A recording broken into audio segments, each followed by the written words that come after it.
Are you planning on riding the festive 500 challenge over this Christmas? And you want one of those roundels, the ones that Rafa used to give away but don't anymore? No worries, Harrison Fund are doing them if you raise £100 towards research into Duchenne disease. Here we see Nick Telsig with two sons, both suffering from it, who won't reach adulthood. Just ride 500 kilometres, raise £100 and get the badge. Why not sign up now?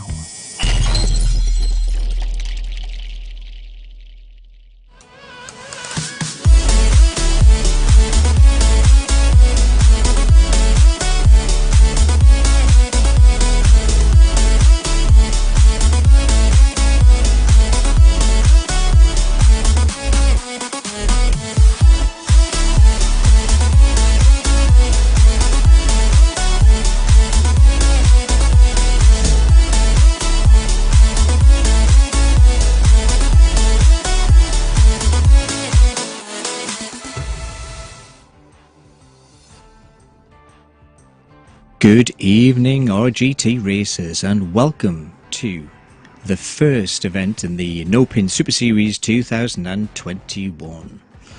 This is the first in a six-part series racing around the ideas of Barnstaple and the South Coast, which is the headquarters of the Nopinz team. And here's the course for today. It's the Barnstaple Loop, heading around Barnstaple, Pottingen, and also through Bickington as well. It's a fairly flat course with a little kicker as we head up Bickington Road there up towards the top of the hill and back to the start line. So we have a 12-kilometre loop here and 3 laps totaling at 36.75 kilometres. So what we'll expect to see, I think, is a lot of heavy racing up the kickers. There's a couple of kickers just as you come out of Pockington, and then a big, large, long drag up the hill towards the start finishing straight. And that's where I'm expecting to see all of the attacks happening up through this map.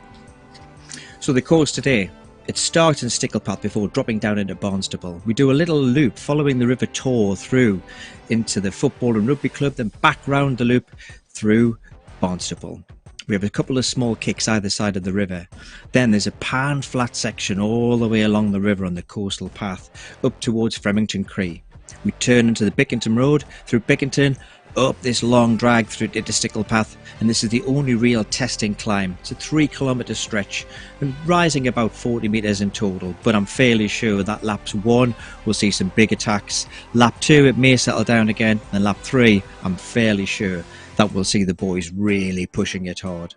I'm expecting an absolutely brutal end to this finish, dragging up that hill for 3 kilometres. So we have 45 seconds to race time. This is the Nopinz 3R team who are representing the Nopinz series today. You can see it's a very strong, handsome looking team of our boys, led by Mark Swatton, Zach Horner, Chris Gringo Smart, never gets called Chris, he always gets called Gringo, Eric, Klaus, which is one of the Wenger boys, Liam, Matt and Stephen Briley. These are the Nopinz teams, and we shall expect these guys to be putting in a strong performance and probably be pushing some of the pace at the front depending on who's in the pen. So 10 seconds to go. Big field in there today. We've got a lot of races signed up. As you can see, just look at the numbers in there.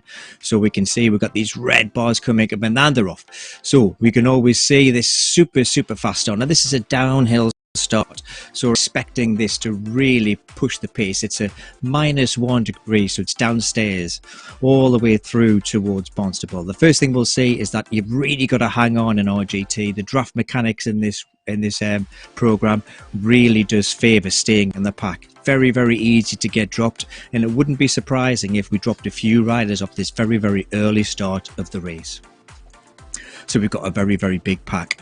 So in RGT, we can see these red bars at the bottom of the names there. That just gives you an indication about how hard they're working. We've got a break already. Skavskwa is breaking off the front and he's coming to join, but I'd be very surprised if this pack, with the numbers they have, don't close them down very quickly. So the first downhill section now, we're coming down into the area of Barnstaple. And the leaders now just start to flatten out a little bit. This is where the pack should really start to settle. The numbers, well, everyone will settle down, and we'll see once it settles down as we get through the Barnstaple area whether we've dropped any riders off the back. John Beams there taking the front. One of our UK riders, 1.88 centimeters, 73 kilograms. So he's a big, taller guy. Not the lightest of guys, so he might have to work quite hard at this incline towards the end of the lap. But certainly putting the work in there. Gottlieb again. We've got a few little just riders riding off the front already, just testing the pace a little bit. I'd be surprised if any of the attacks stick at this point, but we can just see how these draft mechanics in RGT allow riders just to break free of the pack, just to test their legs a little bit, and just a very early test, and we can see he's holding out a little bit of a gap, but I don't suspect that's going to last very long at all.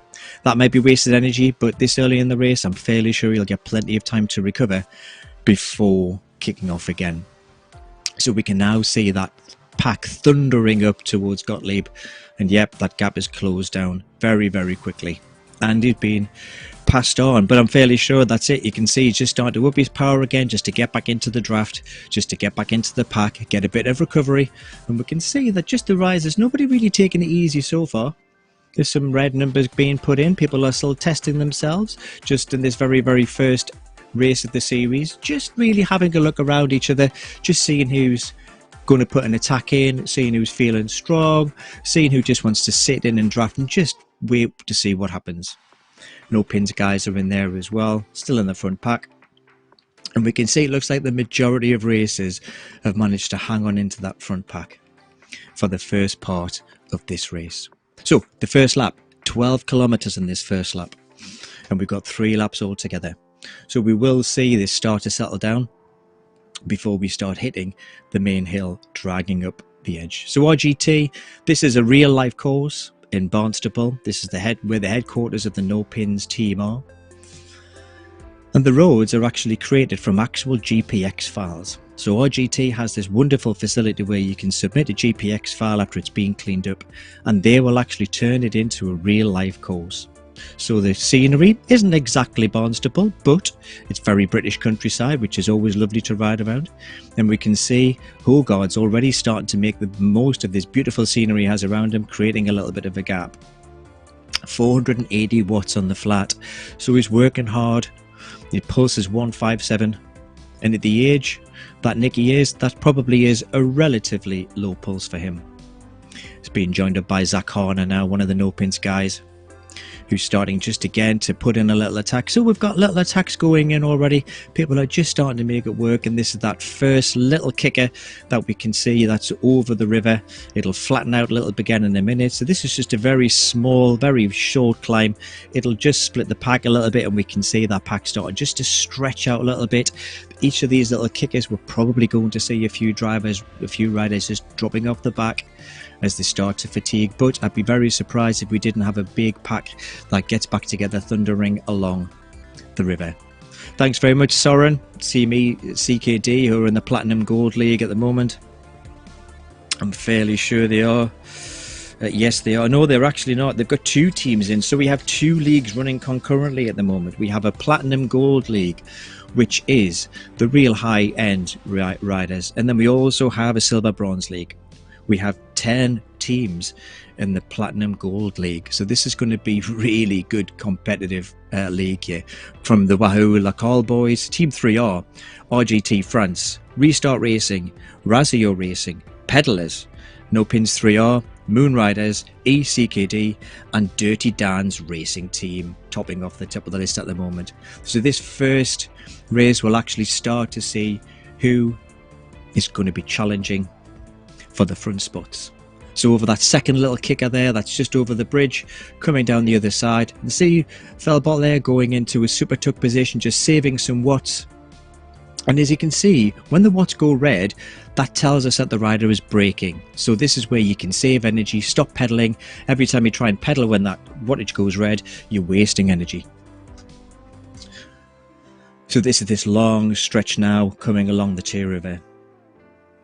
People will start to settle down now. Gottlieb going off the front once again, so he's putting in a little bit of work, this chap, starting to really start testing things, trying to stretch it out. Will that be wasted energy on this flat section when the pack's likely to hold together all the way along here? Or is he doing enough just to test his opposition and just to start making them work when they don't really want to?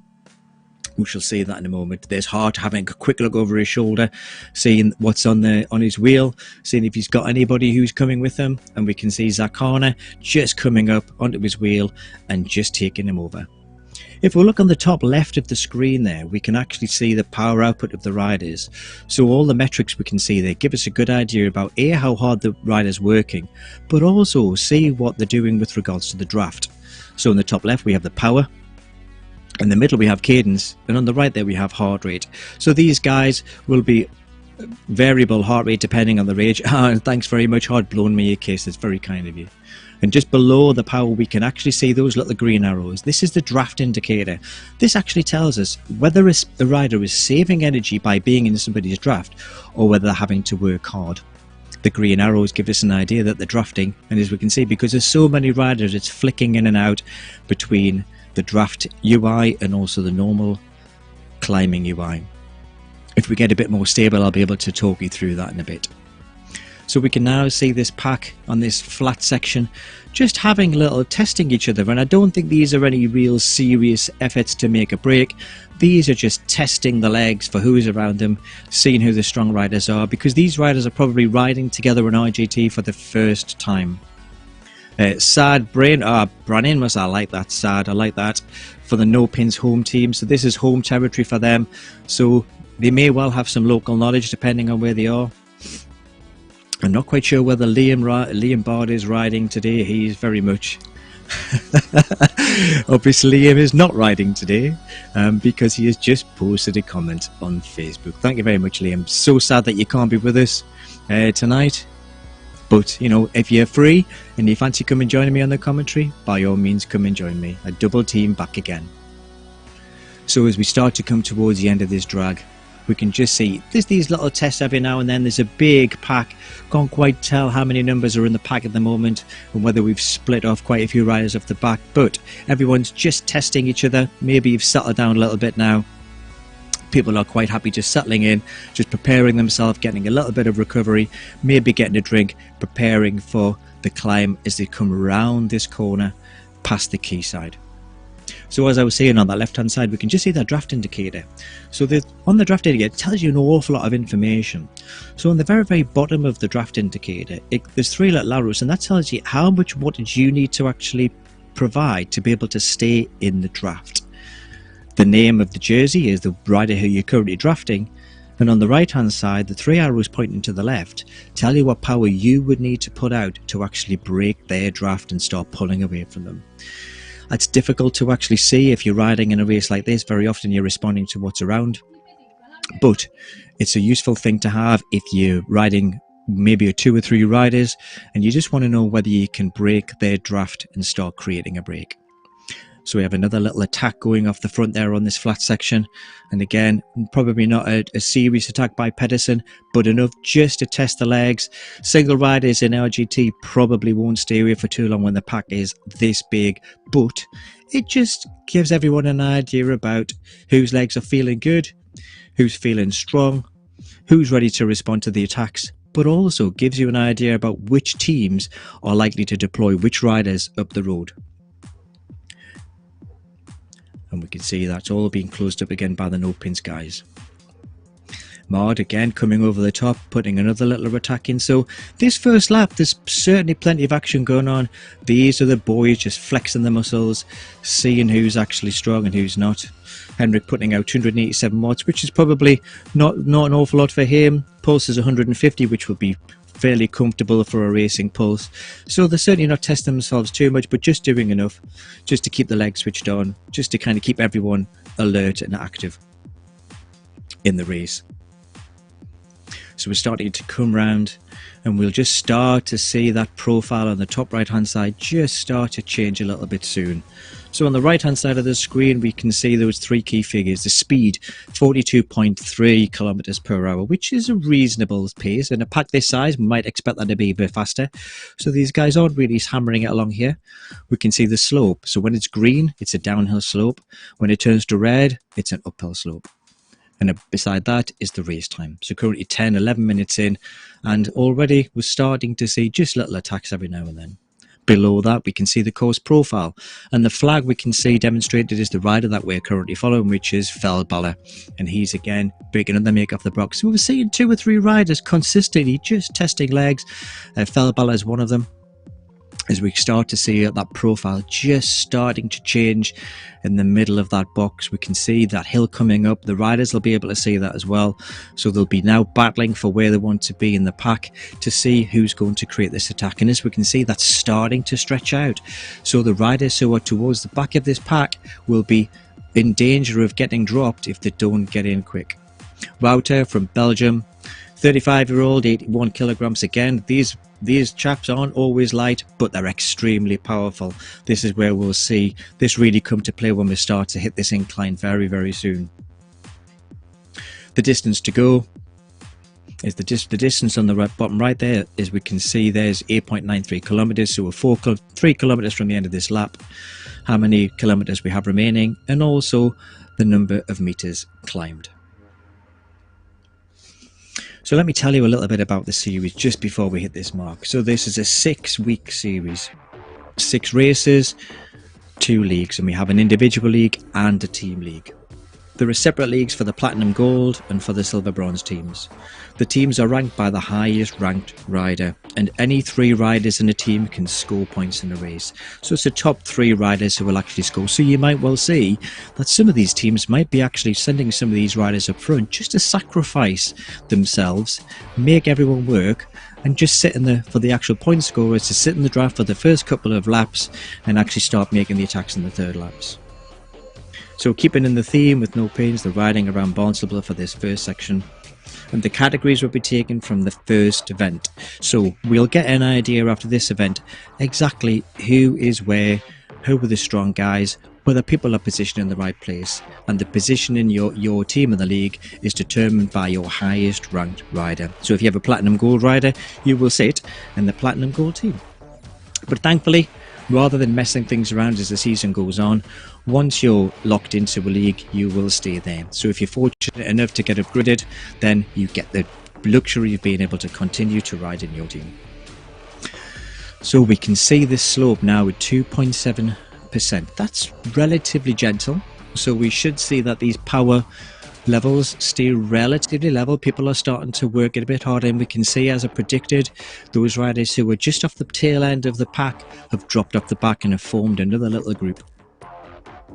That's what is going to happen. Feldballer again putting in yet another attack, and it'd be interesting to see if he is going to be one of the sacrificial lambs for his team, and whether he's going to be able to put in those same attacks on laps 2 and 3.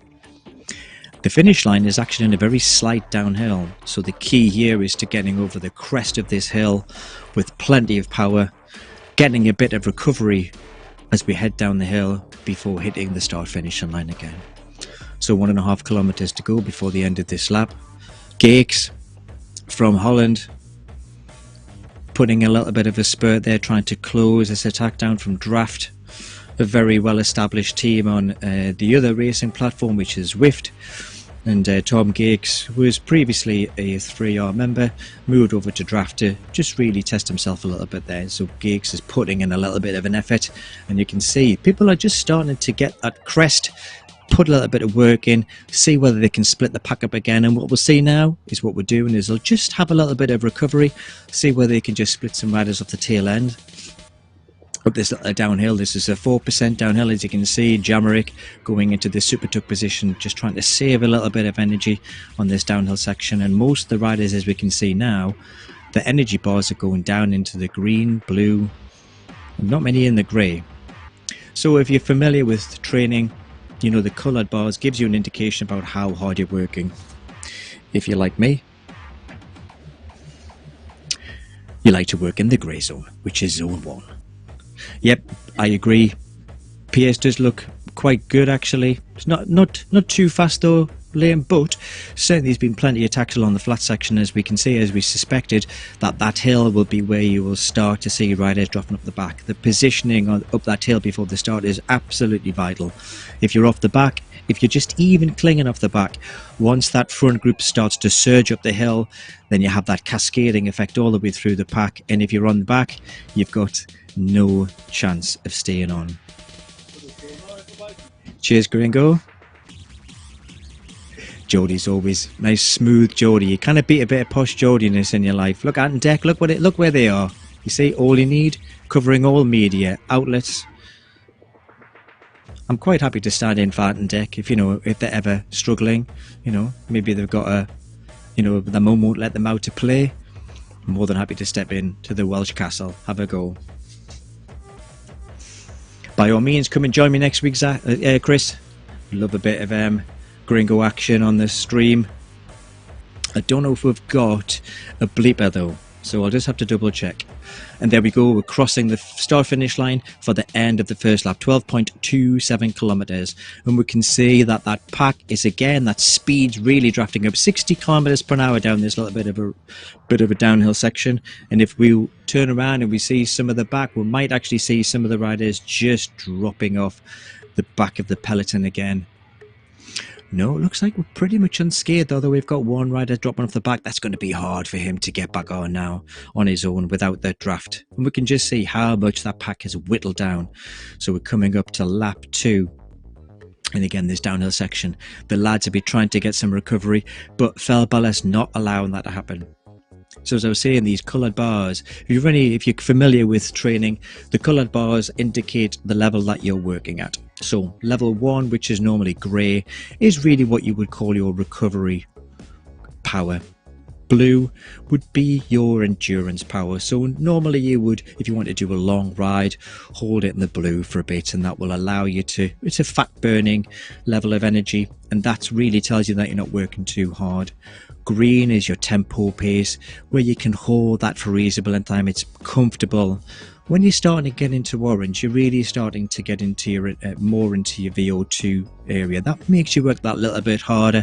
Pulse starts to go up, breathing starts to work, and you're working towards your FTP.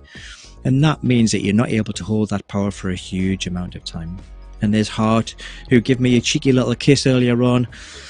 Just had her making a couple of attacks, just dropping off the back, and I think that's probably his race done with regards to that respect. He won't be making it back onto the pack, but some good efforts in the first lap by him.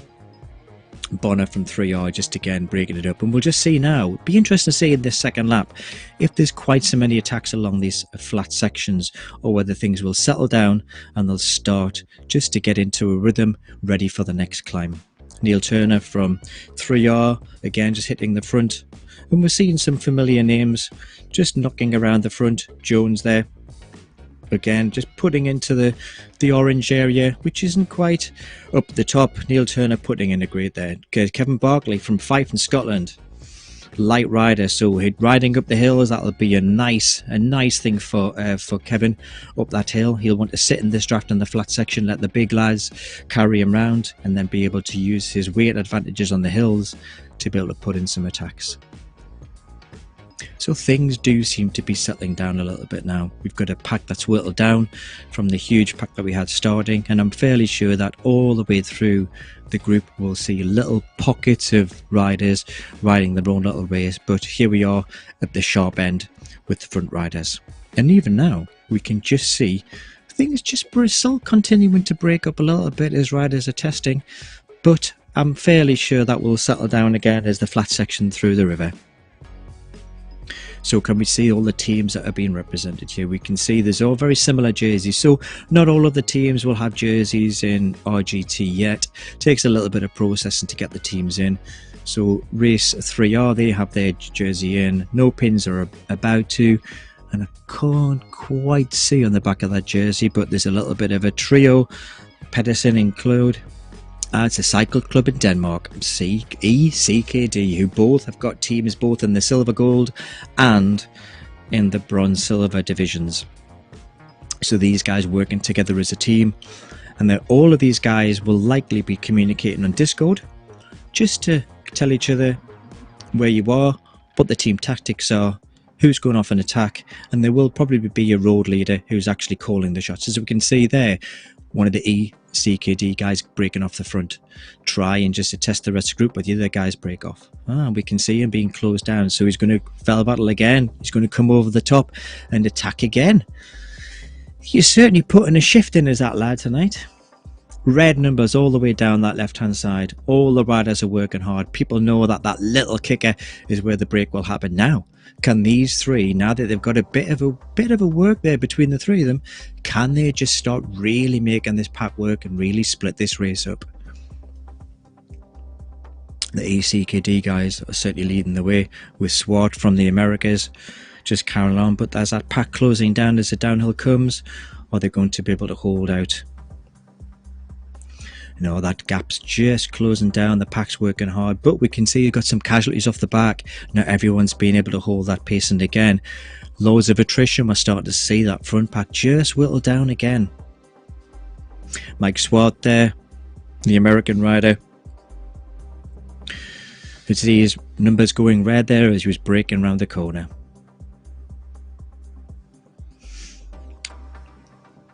And we can see all the riders there are on very slightly different bikes. So in RGT, like many of the racing platforms, you can choose your kit.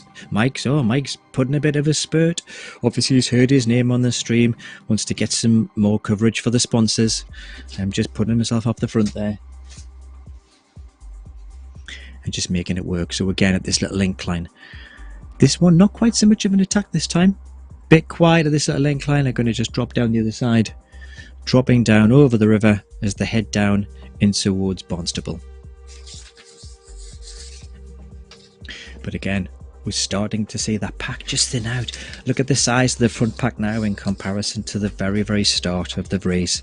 So we've got significantly smaller pack. Now what that will mean is that that draft will be smaller as well. It'll mean that it's easier for an individual rider to break off, as we saw there, the three riders breaking off, and they might be able to hold it away. So as this pack whittles down even more, these smaller break off groups will be able to hold out a little bit longer than what they were doing if they were riding solo. Another break off the front there, and that's quite a gap he's got there. So is he going to be able to hold that out very long? Blodgett, same team as Mike Swart, he's put out quite a little gap there to the riders behind him, putting out 380 watts at the moment, 82 cadence, so he's ticking along quite nicely. Pulse at 166, so I very much doubt that whether that's up to his max. He's just putting the little testers in. Now with the pack going to respond to that and start trying to bridge it, which we can just start to see happening. EKD looking like they're CKD trying to close things down as a team. Yet again, they're certainly putting in some work, all three of them putting in the work and coming over the top and launching an attack. Zach Harner again has been closing down a lot of the attacks for Nopinz. And we've very definitely got a little breakaway group forming here. The riders are trying, just as you can see, riders are just trying to bridge over to that group, because they can see as those numbers grow in that front group, they will be providing their own draft, and that draft itself will be allowing them to break clear of the main pack, which does seem to be happening. His SWAT done, he's gone down into green zone, he's just getting a bit of recovery, knowing that that gap's going to close. Matt Looker there from the Nopinz 3R team, again just sitting in the draft, just trying to let the other riders do the work to pull them back in again. And we'll see that, so the main team riders, the riders who are expecting to be there at the pointy end, will be trying to save as much energy as they can now and save their energy for that last third climb, which will be coming up in about 15 kilometers, I think. So this is that long flat section along the river. There's Jean Van Aarde, who is one of the Belgian riders, commonly known with his brother as one of the Wenger boys. Nowhere near as handsome, haven't heard him sing, but great rider, very strong sprint, and he's ticking along there 200 watts, which for Jan will be quite a comfortable little ride. As you can see, he's in the, he's just dipped into grey there. Jan's having a lovely quiet time. Beams again off the front as he was in the first lap. John's put in a couple of good attacks. Does he have any riders who can carry it with him? That little group that broke off the front didn't really stay out there for very long. I think they probably could have broken if they wanted to, but they just eased off the gas a little bit, allowed everyone to close up, and I'm fairly sure that we'll see John do that as well, into the orange zone there. Just working just above threshold, putting in a bit of a shift there, just kind of waking his legs up, and what we'll no doubt see is he will see whether he can maintain this gap, which does seem to be slowly pulling out. Although we can see Fellballer again starting to pull out. Cheers, Christoph. The Hendrick pedalers. Absolutely, Liam, totally agree. So as I was saying, these little groups, if we can just get these little groups forming, and if they work together and start rotating the front, we will see a small group going off the front. But at the moment, they're making these little breaks and nobody's really working together to make it stick. So the pack's tending to come together. But I'm fairly sure that after we finish this flat section, when we start to go up the climb, up through Mill Hill, up towards the top, we will undoubtedly see things breaking up by the time we get to Stickle Path at the top of the hill and the start finishing line. So this pack, despite some of the attacks, are just sticking together. Little groups forming, and I'm fairly sure this is what we will see on the third lap, particularly as little groups start to attack, as fighters start to fatigue. A lot of blues and greens in the power zone. People are just backing off a little bit, saving some energy for the climb. Gavash there from TMC, and Klaus having to just check over his shoulder there, seeing who's behind him, to see what riders are doing. Now, like similar to a lot of other riding platforms, these riders will have a choice of what camera angle they can choose. We have the very fortunate position of being almost in a drone position where we can chase around and look at all the riders, and as we can see, pan around to see what the pack is doing. The riders themselves will have a choice of multiple cameras. One of them will be first person, so they'll actually see the race through the eyes of themselves, and that's often when we'll see them checking over their shoulder, just seeing who's beside them. They might even switch camera angles during the race to get an idea of what the peloton's doing as they make the break. They might even have a look behind them, or even go to a drone camera where they can actually see a bit of a wider vista. But they may be working so hard that they just want to get their head down, get their legs on, and just push along. So definitely the pace is definitely settled down. We can just see that where the pack are quite happy, just ticking along there at 227 watts, just getting their bearings, getting a little bit of recovery, probably taking in a drink. Some of them might be using some energy cells at this point as well, kind of almost just over halfway through the race, to try and get a little bit more energy to prepare them for the onslaught that's going to come in the third lap. What will be interesting just to see how hard these guys push up the second climb. Will they really push hard and really try and split this front group up? Will they take it relatively easy and save their energy for the third lap? We will see in a very short space of time. That peloton's really settled there now. Nobody's really pushing up the front yet. But I'm fairly sure if anybody's going to attack, it'll be as we start to see that profile change in the next half a kilometre or so. Chase Summit, another British rider. Big contingency from the British today, and from the Danish and also the Americans as well. So there's a good international flavour to the race today, which is one of the beauties about virtual cycling, is you can pull riders together from all over the world on the same platform, competing against each other. Something that you don't very often see, certainly you don't see that at the amateur level in real life, but we can certainly do that from a virtual perspective. And now we can see that incline just started to change. So as we thought, we are starting to see some changes. Matt Lucker from the Nopinz 3R team in the red zone, so he's working hard there, 460 watts. How long can he hold that wattage for? And we can just see that just starting to snake out a little bit now. Riders finding their position, trying to get into the draft, trying to save as much energy they can while holding onto the front group.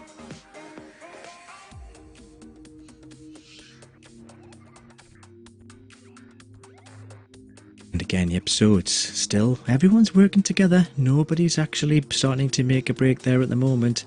They're all working hard. Nobody wants to get dropped up this hill. This is a long 3 kilometer climb. It's not particularly steep, but it just drags on for 3 kilometers. And if you're working in that red zone, in that real anaerobic zone for those 3 minutes, that's a lot of pain that you'd be going through at the top. And we will certainly see a bit of recovery.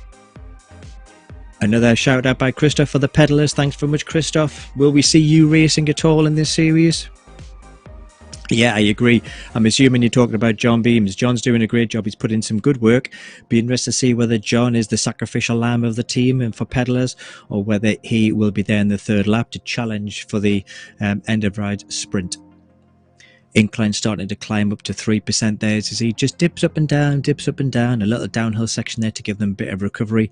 Then it will just start to pick back up again as we start to go up the hill, and we'll start to see if anybody wants to attack up the top of this hill just to try and take it over the top. If we see a group going together here, I'm fairly sure that we'll actually see them be able to split off from the main pack, but it's whether 2 or 3 riders are prepared to push it together, or whether we'll see, as we're seeing now, Sucker going off almost on his own, taking a couple of riders but not really enough to snap the elastic from the chasing peloton. Oh, Wheel Sucker, great name. He didn't do an awful lot of sucking there.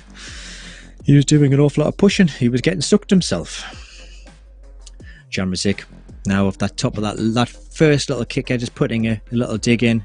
450 watts, 74 RPM. So he's relatively slow using the power. One of the downsides about having such a low RPM when you're putting out power is that you build up a lot of fatigue and a lot of lactic in those muscles. So you really need that recovery, which is what he's doing there now. Going into tuck, freewheeling, trying to save as much energy as he descends down the other side of the hill, getting ready to attack the other side. So we will see a big difference in the RPM from some of these guys. Some of them will spin along at 90, 100 revolutions per minute. Some of them, like Jamrazik there, will just grind up those hills depending on whether they're using the cardiovascular system or the power system. And there's Highball at 98 RPM, so he's very much spinning away there. He's trying to keep those legs ticking over, clear that lactate as much as he possibly can, so he doesn't build up too much fatigue in the quads, because he will need that as he comes up to this next little kicker, and certainly will need that for the 3rd lap. So this breakaway front pack does seem to be sticking together quite well now. We're not really seeing any attrition. These are obviously the strong riders who will probably be fighting for the end of race result. Tom Geeks again. Jamrazik still there. He's still pushing out those watts on the front there. Just keeping that gap there from Clays, trying to close it up, but these 1 and 2 riders won't be enough to actually hold this pack away. We'll probably need 4, 5, 6 riders to get together, start working down the other side, putting in a bit of graft to try and split the pack up. So I'm fairly sure that as we come to the bottom of this hill, we will see the pack coming back together again. As we see riders having a bit of a break. Gottlieb's up there again, John Beams is still there, work off the front, Claes is still there as well. So as we can see, coming back to that start finish line of the downhill, riders are starting to come together. So that has a big impact for this 3rd lap. So if you can manage to crest over the top of that hill with a good lead, you've got a really good chance of being able to have that downhill sprint. So that downhill sprint, you'll develop a lot of speed, and if you've already got a bit of a gap, it makes it much harder for the pack to close. The pack will be able to close much better on an uphill, but if you've got a good gap on that downhill, there's a good chance that you can stay away. So it'll be interesting to see if anybody's brave enough to really put in a big smash attack halfway up that hill. So coming to the bottom of the hill, we're now on to this 3rd and final lap. The front group is significantly smaller than it was at the beginning of the race, and that's just that attrition. Little attacks in the start, just trying to break the riders up. These riders probably know that any attacks now will be snuffed out, and it probably will be wasted energy. So we'll undoubtedly see these flat sections just settle down a little bit, The teams such as ECKD, who've got a few more numbers, they may just start pushing things out a little bit. Looks like they've got 4 riders in that front pack already. Nopinz 3R, they've got 3 riders in there still as well. Pedalers, they not sure, but Swart and Co, they've got 3 riders in there as well. So there's still a few riders in each team. Draft have got a couple of riders in there as well. So if you've still got a few of your team in that front group, you can afford to push somebody out and just really take a gamble. See whether you can create a gap, see whether you can start making the pack work, and then let your main riders or your sprinters follow in the draft and try and save some energy. So most of the teams have got certainly 1 or 2 riders in the pack there. And as we go through the series, we'll become more familiar with what groups and what teams have got what riders, who are going to be the front runners, who are the attackers, who are the sprinters, who are the climbers, and which are the sacrificial lambs or the main men on the road. Beebs again, pushing it out again. So John Beams from Pedalers doing a great job of attacking over and over and over again. Will he be able to sustain that level of work to the end? We shall see.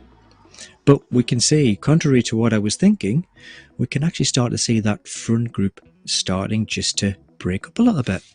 So these little attacks going across this flat section are really, people are really just trying to whittle that front group down to as small as they possibly can, to see whether we can get a small sprint group.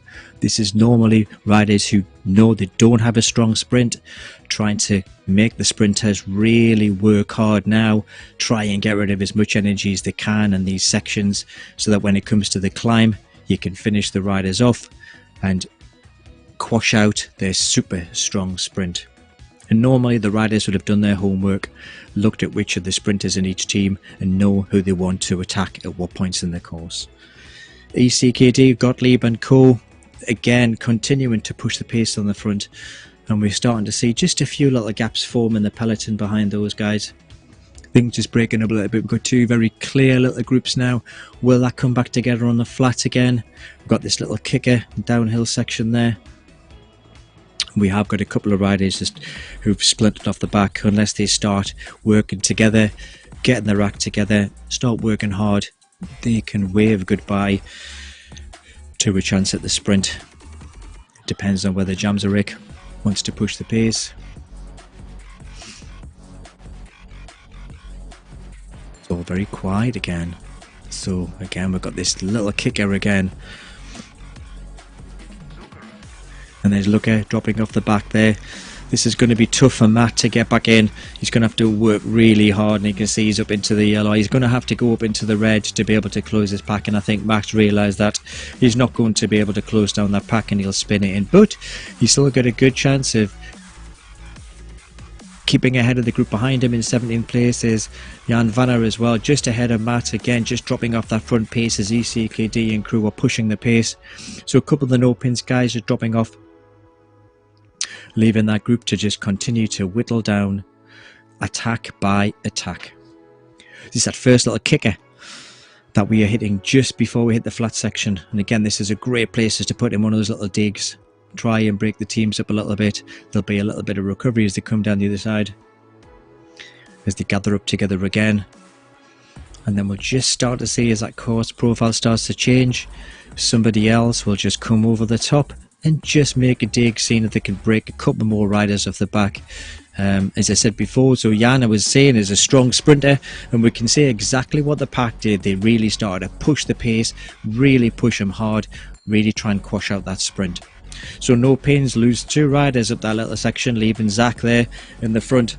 So there's no team tactic. Zach's going to have to just go with the flow now. He's going to have to look at what the ECKD team are going to do, and as we suspected and we predicted, Bearing putting in a big attack up this little kicker, trying to break that front group up again. Who is you going to take with them? The other CKD guys with the 8.0% incline.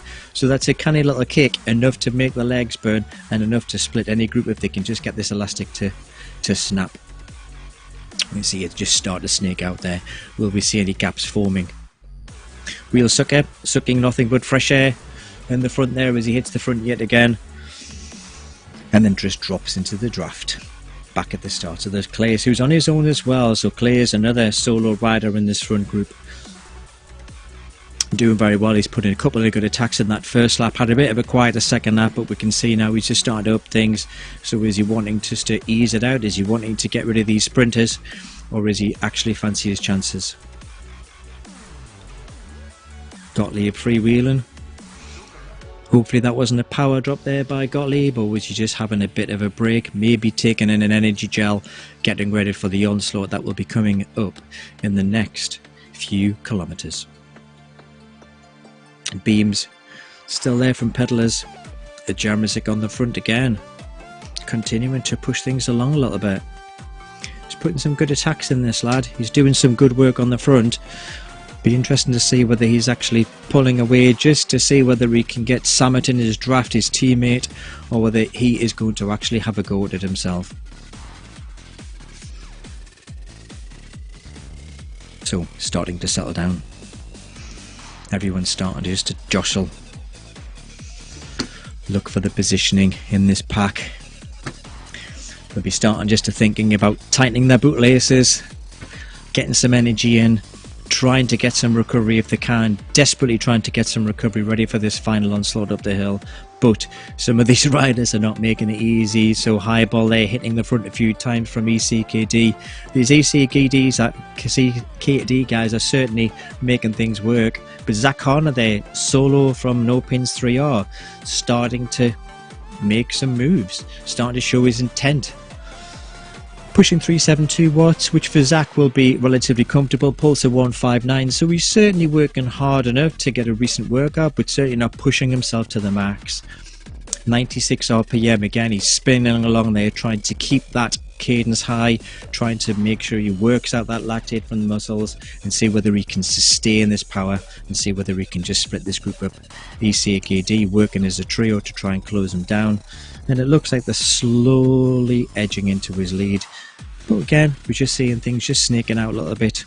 Some of these riders will start to fatigue very soon, and we're likely to see a few of the riders, I'm fairly sure we'll see at least one or two riders completely blow the lid as they go up that climb up in towards Barnstaple and Sticklepath. Yep, Zach's eased off.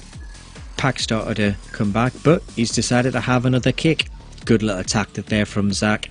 Get the pack to work hard, just let them back in again, and then pushing on again, seeing whether they can respond. Nothing to lose there, no team with him to take it. There's Klaus again, putting in an attack, taking riders with him. So everyone's now starting to think about jostling for positioning. They've still got a little while before the climb, but they just started to jostle, just seeing whether they can splinter off one or two riders, see whether they can just really empty out the sprinters' legs, making the light guys work really hard along these flat sections. So if you look on the left hand side, we can actually see the watts per kilogram that these riders are putting out.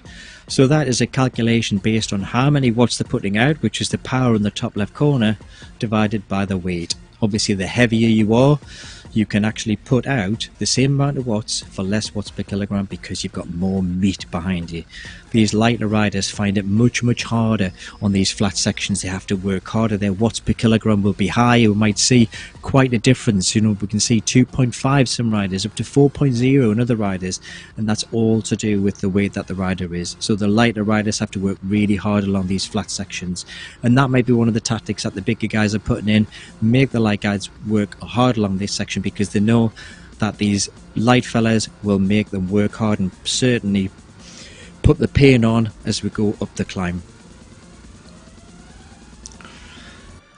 John Beams again from Pedalers, putting off a little attack at the front. Got a teammate there with him. Is he going to be able to hold on to this, or is he just testing things a little bit? And again, we're seeing the same names, we're seeing the same riders over and over again hitting that front, putting the work in. So these riders are putting off. We've seen a few riders who haven't hit the front at all, and it'd be interesting to see whether these riders are just going to come over the top after the incline and take all the glory.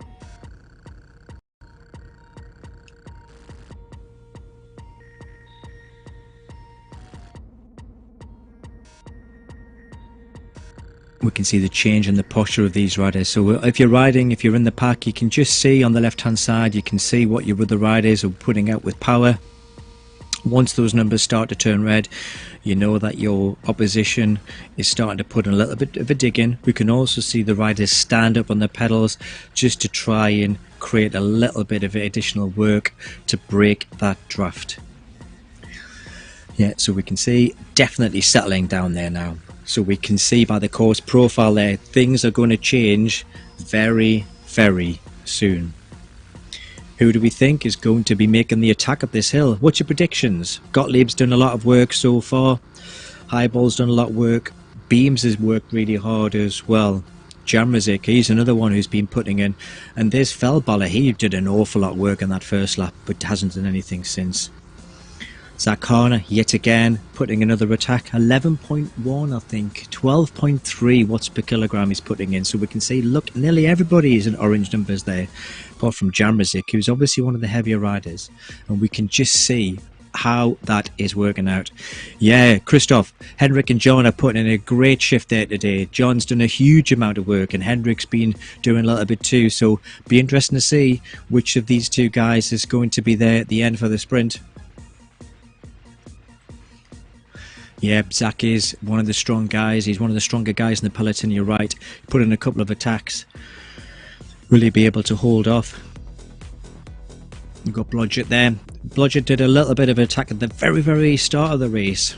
And he's been quite quiet for the rest of the race, but that's maybe the reason why he's left it to the third lap to start putting his attacks in. Now here we go. This is going to be the make or break. So whoever crests the top of here at the front is likely to be able to hold the power over the side. Wheelsucker yet again sucking nothing but fresh air as he hits the front. There's Klaus coming over. Blodgett coming through as well. Feldballer coming, he's had a quiet second lap. Maybe he's just kind of kept something in reserve for this third lap. And I'm fairly sure we'll see this jostling backwards and forwards as this climb goes up. Will anybody have the ability to break the rest of the pack? Jamrazik 9.1 watts per kilogram, putting in a good attack. Again, there's a little bit of a down section here. He's got that's a canny little gap he's got there. Can he hold it? What do you think? Can he actually hold? That's a good gap he's got there. 47 meters gap, as we can see on the leaderboard on the left hand side. That gap is increasing. 60 meters is out there now. Is that too much for the peloton to close? They're being very cagey. Look at those coloured bars. Greens, blues, yellows. Not an awful lot of reds going on there, so they're not trying to chase them down. Liam Bard there, Nopinz rider. He fancies a break to get this. And it looks like that might be the case so far, but he's only got 2 kilometers to go. Can he hold on to that lead? Or are the pack going to close him down? We can just see those coloured bars just starting to change colour now. They were taking it easy. The blues and greens sitting there, letting him thrash himself out in the front. But we can now start to see these oranges, reds, yellows start to appear under these riders that are starting to work harder and harder and harder. Wheelsucker there, making a break. Jamrazik still has a significant lead over the rest of this pack. So he's got nearly 40 meters on the second rider there. So there's Wheelsucker trying to close up. And there he goes, going past one of the lap riders, trying to shut down Jamrazik, who's still got a 50 meter lead, and they're still putting out 6.4 watts per kilogram as we head to the top of this first little bit of the crest. But there's another section of this ride to come, so have these guys put an attack in too early, or will they have time to get over the top of the hill, over the other side, and get the win? Jamrazik certainly is putting in a good bit of a shift there, taking it easy now. 3.3 watts per kilogram. He's just getting a bit of recovery down this downhill section. He's got a comfortable and very handsome lead there now. Wheelsucker again, he's got a 60 meter advantage over the rest of the pack, but he's got a 66 meter deficit to Jamrazik, who's really, that one attack really completely broke the pack apart, and he wasn't putting out massive watts, but it was enough to create the gap, and the pack just didn't respond. So we've now got 2 clear runners. We've got Jamzik, who's out at the front riding solo. He's got less than a kilometre to go. It'd be very surprising if he doesn't manage to hold on. Wheel Sucker in second place, who's 40 metres behind him, and then you have the pack who are just trying to close down, but they've got 80 metres to catch up. They've got 80 metres to try and catch Sucker. So I think this little chasing pack are fighting for third place. Wheel Sucker slowly trying to break down into Jamzik's lead. He's closed it down to 28 metres, 26 metres. He's working hard. So who's going to get over the crest of this hill first? Is it going to be Jamzik who manages to hold on, or will Wheel Sucker be able to close him down, get in his draft, come round his wheel and take the win? I'm not sure, because Jamzik's now on the descent into the start finishing line. Is he going to be able to hold on and hold off Wheel Sucker for the win? It's going to be close, actually. 30 metres, that gap's holding out. 5.1 watts per kilogram.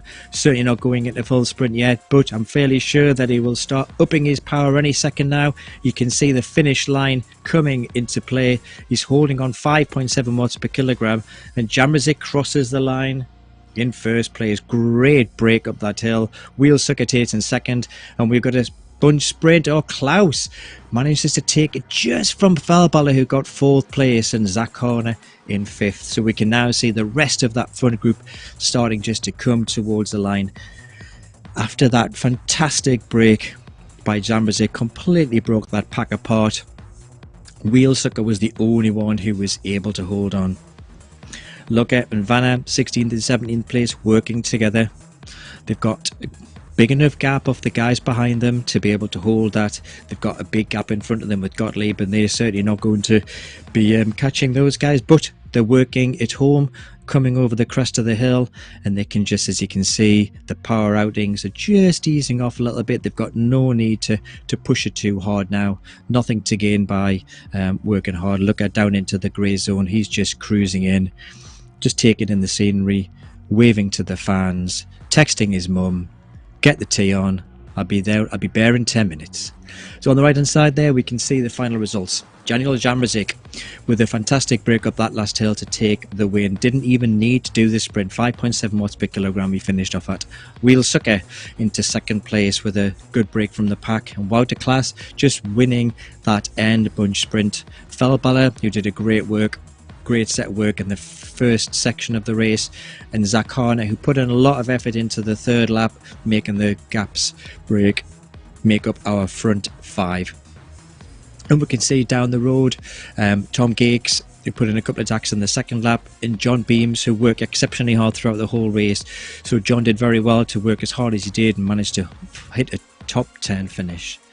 And now we can see the draft mechanics in RGT really does start to play. So we can see all these riders coming in dribs and drabs and 1s and 2s now. As you start to get break from the pack, it's actually easier to break away from riders, and it's actually also harder to hold the wheel. Heading down the road, as we can see, Gottlieb in 15th. I'm fairly sure that Gottlieb was one of the attackers there from ECKD, and I'm fairly sure his job is to try and break things up. Mike Swart from the States again worked hard today. Samet trying to hold on with Beams, trying to partner him along, and Matt Lucker, and there we go. Everybody's slowly starting to come in now. Starting to see the whole of the team starting to come home. So as the other riders come home, that is the first race pretty much done and dusted. So how did you feel? What did you feel about the race today, guys? Was the prediction right? Did you feel that that's what we were expecting to happen? Certainly I thought that we would see the group split up that incline, which we did. And I'm actually quite surprised that there was such a lot of attacking along the flats. But when you're at the platinum gold level, we will see guys continuing to attack, which is exactly what they did. And it really whittled that front group down quite significantly from the 100 and odd riders we had in the front at the start pen down to a handful of riders at the end challenging for the win. So we will calculate the points based on the results today. And we have the league updated. And the best place to look for that is the rgtdb.com site, where we'll be able to see all of the league results put in for the team and also for the individuals. And then we'll see over the next 2 or 3 races who are starting to emerge as front runners for this race. Next week, same time, we have the Bood Loop, which is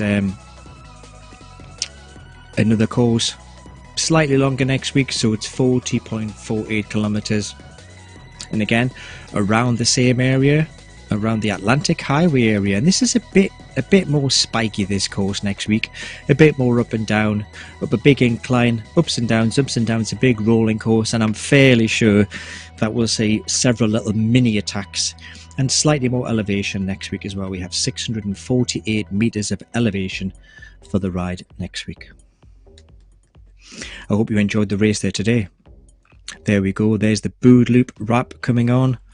As we can see, it's a big circular loop in the clockwise direction this time, and what we've got mainly with this is just lots of little hills. There's not really going to be any chance to get any recovery like there was today, so I'm fairly sure that we will see even more attrition next week as riders start to attack on a regular basis up these little inclines. And I'm fairly sure we'll see very similar riders doing the same amount of work as we have today.